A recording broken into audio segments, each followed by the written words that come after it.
বাগান কিংবা ক্ষেতের ফসল। চারিদিকের দুর্যোগের মধ্যেও প্রাণ প্রয়োজন নেই তাদের।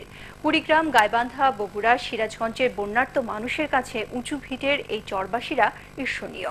উত্তরের নদী তীরবর্তী চরাঞ্চল ঘুরে আরো জানাচ্ছেন কেরামতুল্লাহ বিপ্লব, ছবি তুলেছেন এমদাদুল হক।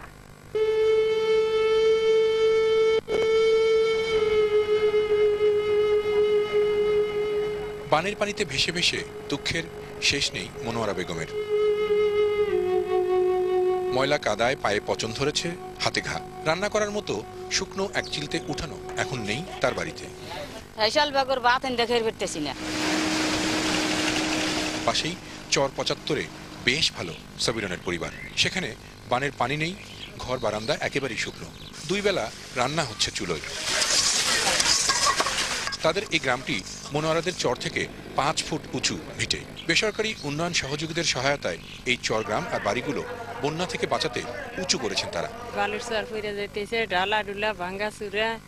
এখন তো গরু বাছুরা এখন পাইলে খাওয়া না। শিল্পীর থেকে একটা গরু পাইছিলাম, দুধ বিক্রি করছি ২-২.৫ কেজি করে, তাতেই উন্নত কিছু হয়েছে। গাইবান্ধার বালাসীঘাট থেকে ঘণ্টাখানেক নদীপথে গিয়ে দেখা যায় এরকমের উঁচু ভিটের অনেক চর। সেখানে বন্যার মধ্যেই জেগে আছে বসতি। স্বাভাবিক মানুষের জীবনযাত্রা। চরবাসীদের বন্যা থেকে বাঁচাতে এরকমের প্রকল্প খুবই সফল হয়েছে বলে মনে করছেন বিশেষজ্ঞরা। ২০টা থেকে ৩০টা পরিবারকে একত্র করে আমরা তাদের পুরো বাড়ি ভিটা উঁচু করে দিচ্ছি, যেটাকে আমরা বলছি ক্লাস্টার ভিলেজ। যদি একদম অতিমাত্রায় বন্যা না হয় তাহলে তারা স্বাভাবিকভাবে এখানে অবস্থান করতে পারে।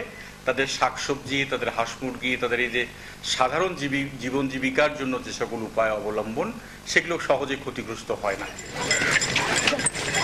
ডিএফআইডি, ক্রিশ্চিয়ান এইড, ইউনিসেফ সহ বেশ কয়েকটি বিদেশি উন্নয়ন সহযোগীদের সাথে স্থানীয় বেসরকারি উন্নয়ন সংস্থাগুলো এমন প্রকল্প চরের মানুষের জন্য করেছে, যা জীবন ও জীবিকা ঝুঁকি অনেকটাই কমিয়ে দিয়েছে বলে মনে করছেন মাঠ পর্যায়ের এই বিশেষজ্ঞরা।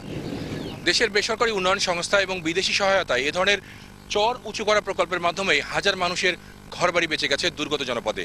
আর তারা বলছেন এখন সরকারি উদ্যোগে বিভিন্ন চরাঞ্চলের বাড়িঘরগুলো যদি উঁচু করা যায় তাহলে বন্যার এই মৌসুমগুলোতে অনেক মানুষই দুর্ভোগ থেকে বেঁচে যাবেন। কেরামতুল্লাহ বিপ্লব, এটিএন বাংলা, পাটিকামারি, গাইবান্ধা।